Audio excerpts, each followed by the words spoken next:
طلبة والطالبات سنة أولى إعدادي في كل مكان، كل ترم وأنتم طيبين، ألف مبروك ليكم كلكم. أتمنى لكم يا رب كل الخير والتوفيق، وإن شاء الله الناس اللي هي تفوقت في الترم الأولاني تحافظ على تفوقها في الترم الثاني، والناس اللي ما حالفهاش الحظ وجابت درجات مش قد كده عندها فرصة الترم الثاني إنها تعوض. الترم الثاني يمكن أخف من الترم الأولاني شوية، عندنا 9 دروس. 9 دروس دول متقسمين على 4 وحدات، هنتكلم على معظم فروع العلم، هنتكلم عن فيزياء وكيمياء وأحياء وإن شاء الله جيولوجيا. تعال نبدأ كده. الدرس الأولاني عندنا في الوحدة الأولى وبعنوان الفلزات والفلزات.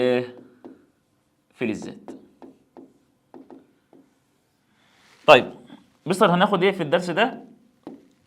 هناخد تفرقة بسيطة ما بين الفلزات واللافلزات، ازاي اميز ما بين الفلزات واللافلزات. بس قبل ما اخش في صلب الموضوع وصلب الدرس، هفكرك بمعلومة من الترم الاولاني. كان في عندنا الترم الاولاني او خدنا الترم الاولاني جدول اسمه الجدول الدوري الحديث. والجدول الدوري الحديث عرفنا ان كان فيه 118 عنصر. طبعا لو جيت سألت اي واحد عاقل وقلت له ال 118 عنصر دول هل كلهم نوع واحد، اقول لك لا. ال 118 عنصر دول متقسمين ل 4 انواع. مستر هو احنا قسمناهم ليه 4 انواع؟ قسمناهم بناء على اختلاف التركيب الالكتروني وخواصهم الفيزيائيه والكيميائيه. طيب ايه هما بقى الاربع انواع مستر؟ النوع الاولاني اللي هو الفلزات، النوع الثاني اللافلزات، والنوع الثالث اشباه فلزات، والنوع الرابع الغازات الخامله. طيب فكرنا مستر كده باشباه الفلزات. اشباه الفلزات دي كانت مجموعه من العناصر كانت بتجمع في خواصها ما بين الفلزات واللافلزات، حاجه كده في الوسط ما بينهم. والغازات الخامله دي كنا بنعرفها من خلال التوزيع الالكتروني بتاعها، كان مستويات الطاقه بتاعتها كلها مليانه، وعرفنا ان هم 6 غازات: هيليوم والنيون والارجون والكريبتون والزينون والرادون. طيب تعال ناخد الفرق في الدرس ده ما بين الفلزات واللافلزات. طيب السؤال الاولاني، مستر دلوقتي ازاي افرق ما بين الفلزات واللافلزات؟ تعال نعمل كده جدول مقارنه بسيط نفرق بيه ما بين الفلزات واللافلزات. الفلزات من ناحيه والناحيه الثانيه اللافلزات. تعال نتكلم دلوقتي الأول حاجة على الفلزات. رقم 1، فاكرين التوزيع الإلكتروني اللي خدناه في الترم الأولاني؟ كل الفلزات مستوى الطاقة الأخير، مستوى الطاقة الأخير لما تيجي توزع يحتوي على أقل من 4 إلكترون. مستر أقل من 4 إلكترون دول يعني كام؟ يعني أنت عندك احتمالية وأنت بتيجي توزع يا تلاقي في الآخر 1 أو 2 أو 3 إلكترون. وأنت بتيجي توزع لقيت 1 2 3 يبقى اللي معاك ده فلز. طب مستر ما تديني مثال؟ تعال أديك مثال. حاجة زي Na. طبعا Na عارفينه كلكم، ده مين؟ الصوديوم. تعال وزع الكي ب2 والال ب8 والام ب1، اخري كام؟ 1، يبقى ده فلز. طب مستر اديني مثال تاني. تعالى الام جي 12، الام جي 12 اللي هو المغنيسيوم،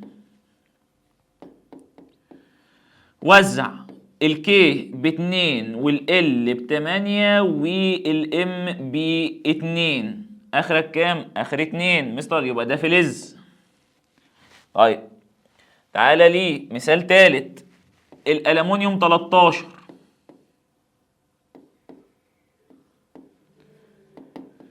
وزع الكي ب2 والال ب8 والام 3، يبقى ده اللي معاك ده مين؟ فلز. يبقى انا دلوقتي لو مسكت الذره وجيت وزعتها لقيت اخر 1 2 3، يبقى اللي معاك ده فلز. طيب ايه تاني يا مستر؟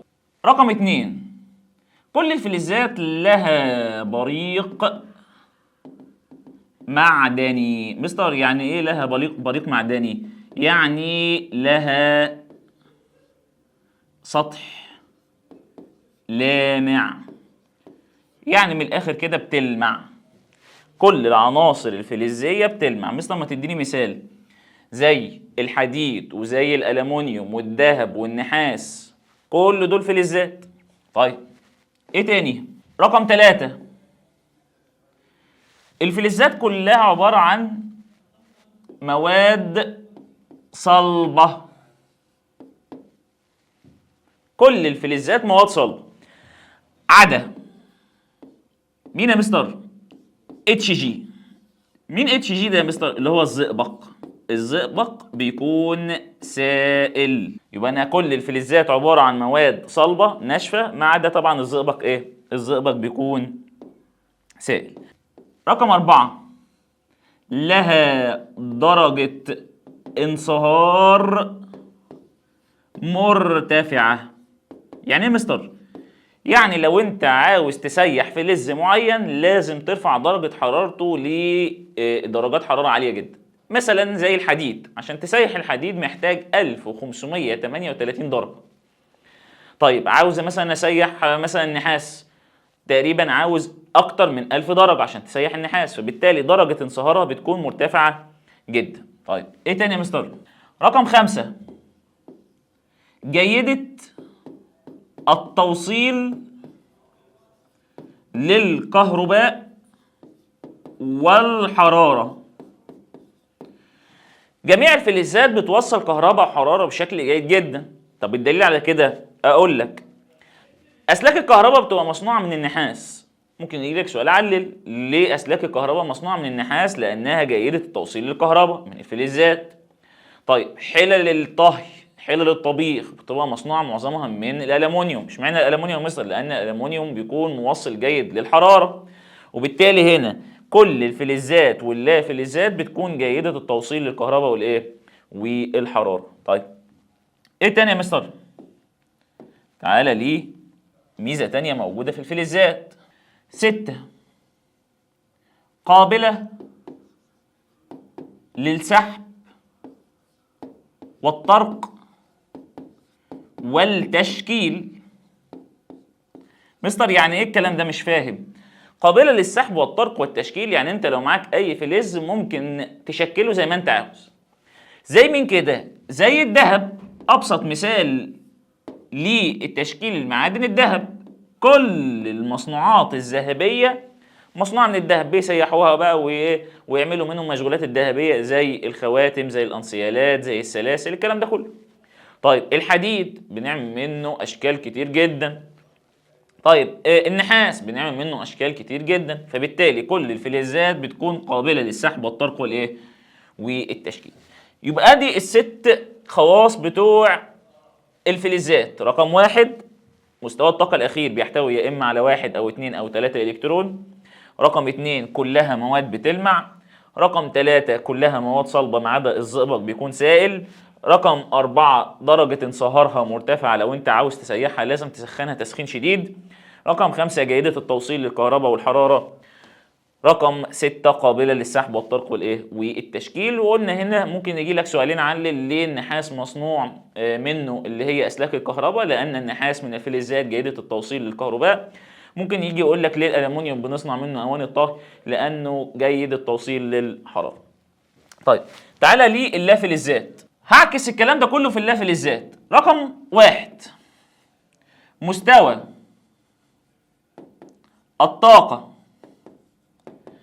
الأخير يحتوي على أكثر من 4 إلكترون. يعني كام؟ يعني يا اما 6 او 5 او 7 الكترون، 5 او 6 او 7 الكترون. طب تعالى اديني مثال، حاجه مثلا زي النيتروجين. النيتروجين 7، تعالى وزع الكي ب2 والال ب5، اخري كام؟ 5، يبقى اللي معاك ده لا فلز. تعالى ليه مثلا الاكسجين 8، وزع كي ب2 والال ب6، يبقى ده برضو لا فلز. طيب تعالى للفلور 9، الكي ب2 والال ب7، يبقى اللي معاك ده برضو لا فلز.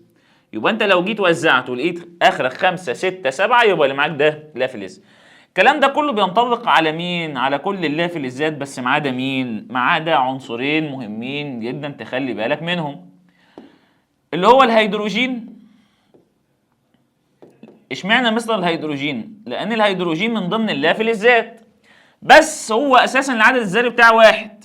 تيجي توزع الواحد، الكيب واحد طبعا مش فاهم، يقول لك ده من ضمن الفلزات، لان مثلا انت قلت لي لو اخره 1 يبقى ده من ضمن الفلزات. وانا بقول لك كل اللا فلزات اخرها 5 6 7 ما عدا الهيدروجين. يبقى انت عندك الهيدروجين اخره 1 بس من ضمن اللا فلزات. طيب مين تاني؟ تخلي بالك من الكربون. الكربون سي 6، وزع الكي ب2 والال ب4، اخرك 4 ومن ضمن اللا فلزات. طيب ايه تاني؟ تعالى الخاصيه تاني. احنا قلنا الفلزات لها بريق معدني، اللا فلزات ليس لها بريق معدني. مستر يعني ايه الكلام ده؟ يعني اللا فلزات بتكون مواد معتمه ما بتلمعش زي حته الفحم. طيب ايه تاني؟ اللا فلزات ممكن تلاقي منها مواد صلبه. مستر زي مين كده؟ زي اليود. طب ايه تاني؟ زي الكربون اللي هو الفحم. ممكن تلاقي منه مواد سائله. مين اللا فلز السائل الوحيد انتوا عارفين من الترم الاولاني؟ البروم اللي هو البي ار. طيب ممكن تلاقوه في صوره غازيه، غاز زي مين؟ زي الاكسجين وزي النيتروجين وزي الهيدروجين وزي الكلور وزي الفلور. كل دي عباره عن لا فلزات موجوده في صوره ايه؟ موجوده في صوره غازيه. يبقى انت عندك دلوقتي الفلزات كلها مواد صلبه، بس ما عدا مين؟ ما عدا الزئبق سائل. انما اللا فلزات بتكون عباره عن مواد ممكن تلاقيها صلبه زي اليود او الكربون، سائله زي البروم، يا اما غازيه زي الاكسجين والنيتروجين والهيدروجين والكلور والايه؟ والفلور. تعالى ليه رقم 4. احنا قلنا الفلزات لها درجه انصهار مرتفعه. عاوز تسيح الفلزات سخنها لدرجات حراره عاليه. لا، اللا فلزات العكس، درجه انصهارها بيكون منخفض. مستر ما تديني مثال؟ هديك مثال بس مش عليك. الكبريت، الكبريت من ضمن المواد اللي هو اللا فلزات. عاوز تسيحها يا دوبك هترفع درجه حرارتها لحد 112 درجه مئويه. طبعا مقارنه بالحديد اللي هو عاوز 1538، لا مفيش مجال للمقارنه. الحديد عاوز درجات حراره عاليه جدا، انما المواد اللافلزيه عشان تصهرها وتسيحها محتاج درجات حراره ايه؟ منخفضه. طيب ايه تاني؟ رقم 5. احنا قلنا الفلزات بتكون جيدة التوصيل للكهرباء والحرارة، انما اللافلزات بتكون رديئة التوصيل للكهرباء والحرارة. بس تخلي بالك بقى، عدا كل المواد اللافلزية ما بتوصلش ولا كهرباء ولا حرارة، مواد عازلة. بس تخلي بالك من مين؟ تخلي بالك من الكربون، عدا الكربون اللي هو ليه اسم تاني، الجرافيت. ماله مستر الكربون والجرافيت ده؟ اللي هو الفحم، بيوصل كهرباء ازاي؟ ايه الدليل على كده؟ انا مش مصدقك. الكربون او الجرافيت بيصنعوا منه ايه؟ بيصنعوا منه اللي هي الاعمده الجافه. ايه يا مستر الاعمده الجافه دي؟ الاعمده الجافه دي اللي هي الحجاره اللي بتحطها حضرتك في الريموت او في الالعاب بتاعت الاطفال. لو انت جيت فتحت اللي هي الاعمده الجافه دي هتلاقي فيها عجينه سوداء، هي دي الجرافيت. وطبعا وانتوا عارفين ان الاعمده الجافه دي بتطلع كهرباء عشان تشغل بيها الاجهزه الصغيره دي. وبالتالي هنا كل المواد اللافلزيه رديئه التوصيل للكهرباء والحراره ما عدا الكربون او الجرافيت بيوصل كهرباء. وبالتالي هنا ممكن يجي لك في الحته دي سؤال علل. يجي يقول لك ايه؟ علل يصنع الاعمده الجافه من الكربون او الجرافيت. اقول له لانه من ضمن اللافلزات التي توصل الكهرباء او جيده التوصيل للايه؟ للكهرباء. طيب ايه تاني؟ 6. العناصر اللافلزيه عناصر هشه. مستر يعني ايه هشه؟ هشه يعني مش متماسكه، يعني من الاخر كده غير قابله للسحب والطرق والتشكيل. ما تقدرش تشكلها. ليه يا مستر؟ لان انت لو جيت خبطت عليها هتتفتت، عامل زي حته الفحم. اتحداك تجيب حته فحمه وتشكلها زي ما انت عاوز، لو انت جيت خبطتين بالشاكوش على الفحمه هتلاقيها اتفتتت 100 حته. وبالتالي هنا ممكن يجي لك سؤال ماذا يحدث ماذا يحدث عند مثلا الطرق على قطعه من الكبريت. لو انت جبت حته كبريت وقعدت تخبط فيها تتفتت الى قطع صغيره. يبقى ماذا يحدث؟ تتفتت الى قطع صغيره.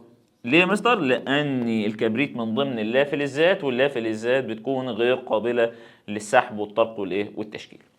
طبعا دي مقارنه بسيطه ما بين الفلزات واللافلزات. طيب تعالى ننقل بقى لحته تاني. خدت الترم الاولاني حاجه اسمها الروابط الكيميائيه،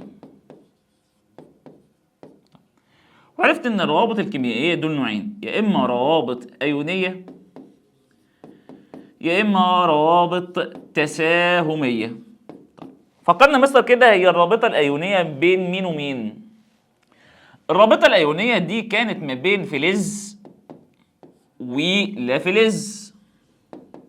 ساعتها كان الفلز بيفقد ويتحول لايون موجب، واللافلز بيكتسب ويتحول لايون ايه؟ سالب. طب تعالى للرابطه التساهميه. الرابطه التساهميه دي كانت ما بين لافلزيين، ذرتين لافلز، محدش فيهم ولا بيفقد ولا بيكتسب، هما الاثنين بيتشاركوا في عمل الرابطه بالالكترونات بتاعتهم، وكان فيها رابطه تساهميه احاديه وثنائيه وثلاثيه. طب ايه علاقه الكلام ده بدرس النهارده؟ في عندنا رابطه جديده اسمها الرابطه الفلزيه. مستر خليني اتوقع كده، هي الرابطه الفلزيه دي موجوده فين؟ موجوده في الفلزات. هتقولي طب ديت الرابطه الفلزيه دي بتبقى عباره عن ايه؟ بيبقى شكلها ازاي يعني؟ طيب خلينا نتخيل ان احنا عندنا عنصر فلز صلب، وليكن مثلا زي مين؟ زي الصوديوم. ده عنصر فلزي وصلب ناشف. طبعا انتوا عارفين ان عناصر بتتكون من ذرات. انا هتخيل اني ادي ذرات الصوديوم. طبعا ذرات الصوديوم بتكون مرصوصه جنب بعض كده بالمنظر ده كده، بالشكل ده. طيب بعدين خلي بالكم احنا الشكل ده بنسميه الشبكه البلوريه الفلزيه. ايه يا مستر ده يعني ايه؟ يعني من الاخر كده الذرات مرصوصه جنب بعضها واخده شكل معين، الشكل المعين ده بنسميه الشبكه البلوريه، عامله زي الشبكه. ماشي. كل ذره من دول هتميل انها تفقد الكترونات. مستر عندي سؤال، ليه هتفقد؟ لان ديت عناصر فلزيه، والفلزات تميل الى فقد الالكترونات. ماشي.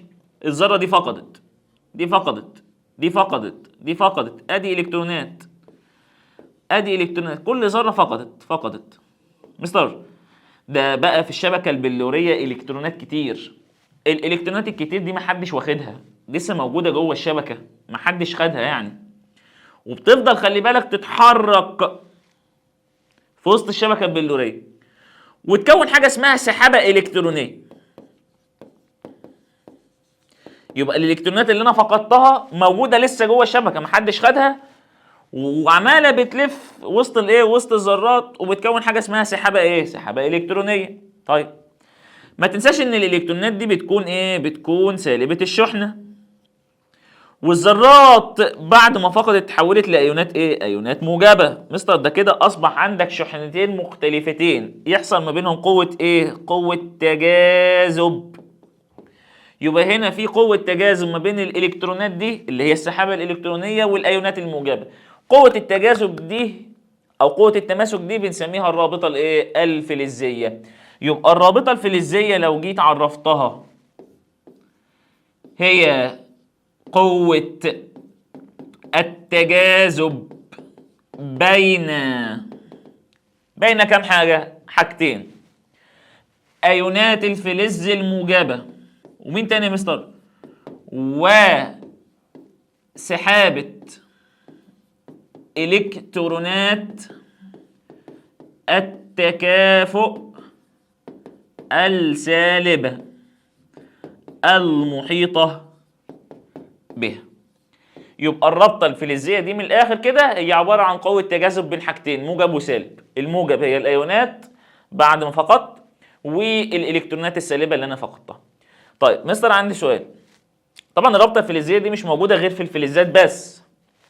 مستر عندي سؤال، هي الرابطه الفلزيه دي مهمه؟ طبعا بالتاكيد. طب مهمه في ايه؟ الرابطة الفلزية بتحدد مجموعة من الخواص الفيزيائية، زي مين كده؟ زي قوة وصلابة الفلز، تاني حاجة درجة انصهاره. هتقول لي ازاي؟ اقول لك والله لو الرابطة الفلزية بتاعتك قوية يبقى صلابة العنصر اللي معاك هتكون قوية وهينصهر عند درجات حرارة مرتفعة. لو الرابطة الفلزية مش قوي يبقى الصلابة بتاعت العنصر اللي معاك ديت مش قوي ودرجة انصهاره مش عالية قوي. طب مستر ما تديني مثال. تعال، حاجة زي ال Na11 ده اللي هو الصوديوم، طبعا فلز وموجود جواه رابطة فلزية. طيب ايه تاني؟ المغنيسيوم 12 برضه من ضمن الفلزات وموجود فيه رابطه فلزيه، والالومنيوم 13 برضه من ضمن الفلزات وفيه رابطه فلزيه. تعالى وزع كي ب2 وال 8 وام 1. هنا كي ب2 ال 8 وام ب2. تعالى هنا كي ب2 ال 8 ام 3. لو جيت لاحظت هنا الكترونات التكافؤ كام؟ واحد، عنده الكترون تكافؤ واحد بس. فاكرين لويس؟ نقطة واحدة. هنا عندي كام الكترون تكافؤ؟ عندي 2. هنا كان عندي كام الكترون تكافؤ؟ هنا 3. مستر هو يعني الكترونات التكافؤ دي ليها علاقه بالرابطه الفلزيه؟ طبعا. ارجع كده الرابطه الفلزيه انا قلت لك دي عباره عن قوه تجاذب بين الايونات الموجبه والالكترونات بتاعت التكافؤ. كل ما زادت الكترونات التكافؤ اكيد قوه التجاذب هتكون ايه؟ اقوى. مستر معنى كده ان انت عندك هنا 3 الكترونات تكافؤ يبقى هنا قوه الرابطه الفلزيه، وهنا علشان عندي الكترون واحد قوه الرابطه ضعيفة؟ أيوة. يبقى هنا الرابطة الفلزية قوتها بتتحدد على أساس إيه؟ إلكترونات التكافؤ. والله لو إلكترونات التكافؤ بتاعتي كتير يبقى الرابطة الفلزية قوية. لو إلكترونات التكافؤ قليلة يبقى الرابطة الإيه؟ الفلزية بتكون ضعيفة. طيب لو جيت قارنت ما بين الثلاثة من حيث الصلابة، حته الصوديوم اللي انت هتيجي تمسكها هتلاقيها طريه شويه، انما الالومنيوم بيكون صلب. يبقى مين اللي اصلب واللي اقوى واللي امتن؟ لا، الالومنيوم. ليه يا مستر؟ عنده 3 الكترونات في التكافؤ، وبالتالي قوه الرابطه الفلزيه بتاعته بتكون اقوى. طيب تعالى ليه مثلا درجه الانصهار. علشان تسيح حته صوديوم عاوز 98 درجه مئويه، عشان تسيح حته مغنيسيوم محتاج 650 درجه مئويه، علشان تسيح حته الومنيوم محتاج 660 درجه مئويه. واخد بالك من الارقام؟ هنا كان 98 وتسيح، هنا 650 وتسيح، هنا 660 وتسيح. مستر هو ليه درجة الانصهار هنا عالية شوية؟ قوة الرابطة الفلزية عالية، علشان تسيحها وتحولها لسائل انت محتاج درجات حرارة عالية. هنا قوة الرابطة الفلزية بتكون ايه؟ ضعيفة.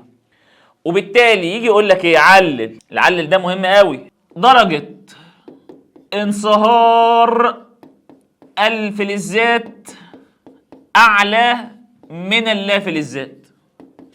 لو جيت لاحظت في الخواص قلت لك ان الفلزات درجه انصهارها بتكون عاليه، انما اللافلزات درجه انصهارها بتكون منخفضه. ليه الفلزات درجه انصهارها عاليه؟ لانها تحتوي على روابط فلزيه، والروابط الفلزيه هي دي بتخلي درجه الانصهار بتكون ايه؟ عاليه. يجي يقول لك علل ليه درجة انصهار الألمونيوم بتكون أعلى من درجة انصهار الإيه؟ الصوديوم. أقول له لأن الألمونيوم يحتوي على 3 إلكترونات لإيه؟ للتكافؤ، بينما الصوديوم يحتوي على إلكترون واحد في التكافؤ، وقوة الرابطة الفلزية تزداد بزيادة إيه؟ إلكترونات التكافؤ، وبالتالي هنا درجة الانصهار بتكون أعلى من إيه؟ من هنا. طيب ده بالنسبة للرابطة الفلزية وعلاقتها بصلابة العنصر ودرجة إيه؟ بدرجة انصهاره. طب مستر عندي سؤال، هي الفلزات دي بنستخدمها في الصناعات؟ طبعا بنستخدم الذهب والألمونيوم والنحاس، كل العناصر الفلزية دي بنستخدمها في الصناعات. بس الفلزات بصورة منفردة. يعني ايه مستر بصورة منفردة؟ يعني الفلز لوحده لا يستخدم في الصناعات. ليه يا مستر؟ لأن الفلز لوحده بيكون لين. يعني لين؟ طري، وبالتالي مش هينفعني في الصناعات. طب اعمل ايه عشان ازود له صلابه؟ بنجيب الفلز اللي احنا عاوزينه ونسيح عليه كمان مجموعه فلزات ونخلطهم مع بعضيهم، نعمل خلطه كده مع شويه فلزات. شويه فلزات سيحناهم وخلطناهم مع بعضيهم وبنسميها السبائك. ايه يا مستر انا سمعت كلمه سبائك دي قبل كده. يبقى السبائك دي عباره عن ايه؟ السبائك ده عباره عن مخلوط من شويه فلزات، مخلوط من شويه فلزات، من فلزيين واكتر. عشان تعمل سبيكه محتاج فلزيين او اكتر، اخلطهم مع بعضهم. يبقى السبائك ده عباره عن ايه؟ مخلوط متجانس. طبعا مخلوط متجانس علشان خاطر لا يمكن رؤيه مكوناته بالعين المجرده. مخلوط متجانس من مصهور. مصهور دي يعني ايه؟ هسيح فلزيين او اكثر. طيب ما تدينا مستر مثال كده للسبائك. عندي سبيكة مهمة جدا في حياتنا اسمها سبيكة البرونز. سبيكة البرونز. مستر انا اسمع كلمة برونز ديت من ايه؟ من التلفزيون، اللي هي الناس اللي بتلعب اولمبياد في ميدالية برونزية والكلام ده كله. ايوه اسمها سبيكة البرونز. مستر سبيكة البرونز دي بتتكون من ايه؟ بتتكون من حاجتين، نحاس وقصدير. ايه ده مستر؟ ده فيها فلزيين. ما انا بقول لك سبيكة، والسبيكة انا قلت لك دي عبارة عن ايه؟ خلطة ما بين فلزيين واكتر. طيب يبقى سبيكة البرونز داخل فيها فلزيين هم، النحاس والقصدير. النحاس بنسبة 95% والقصدير بنسبة 5%. طبعا يعني معظمها نحاس. طيب ايه مميزات السبيكة دي؟ مميزات السبيكة دي انها بتكون صلبة، اكثر صلابة، وغير قابلة للصدى.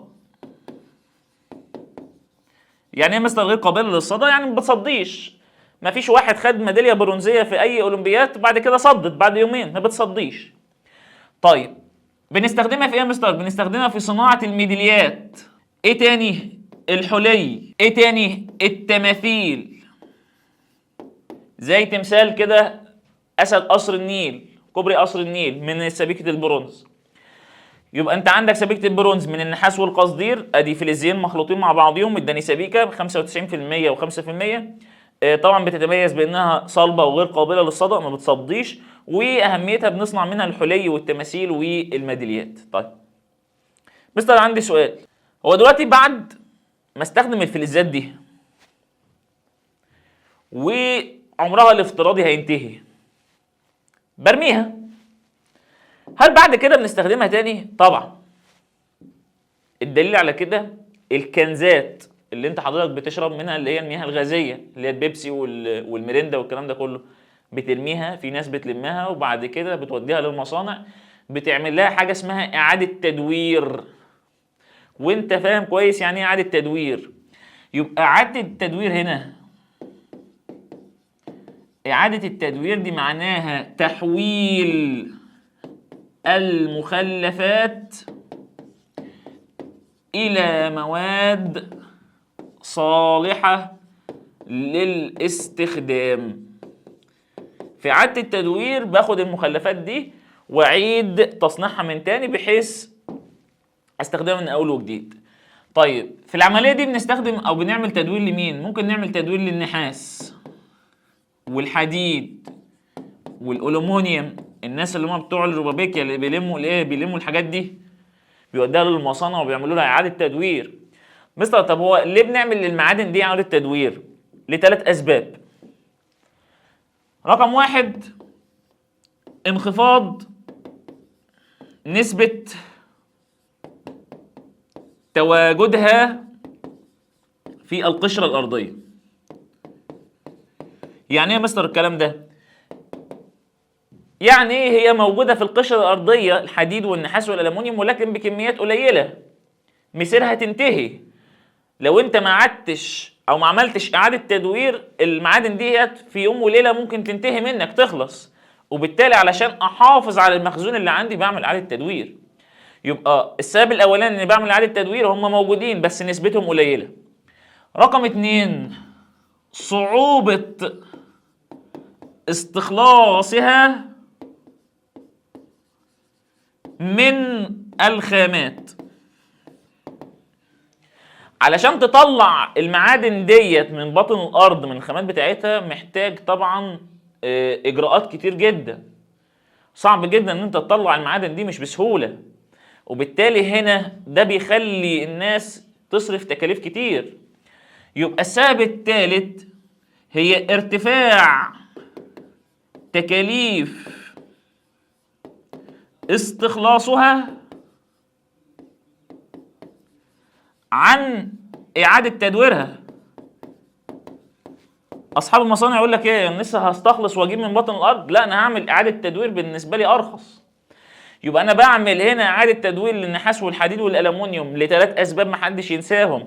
رقم واحد، انخفاض نسبة تواجده في القشرة الأرضية. هم موجودين بس بنسبة قليلة، عاوز أحافظ عليهم أكبر قدر ممكن. يبقى الحاجة اللي معايا عامل إعادة تدوير أستخدمها مرة واثنين وثلاثة. رقم اتنين، صعوبة استخلاصها من الخامات. رقم ثلاثة، ده هيؤدي إلى ارتفاع نسبة التكاليف عن إعادة تدويرها. وبكده خلصنا شرح الدرس الأولاني. انتظروني إن شاء الله في حل وتطبيق على الدرس الأولاني. أشوفكم بخير في فيديو جديد. سلام.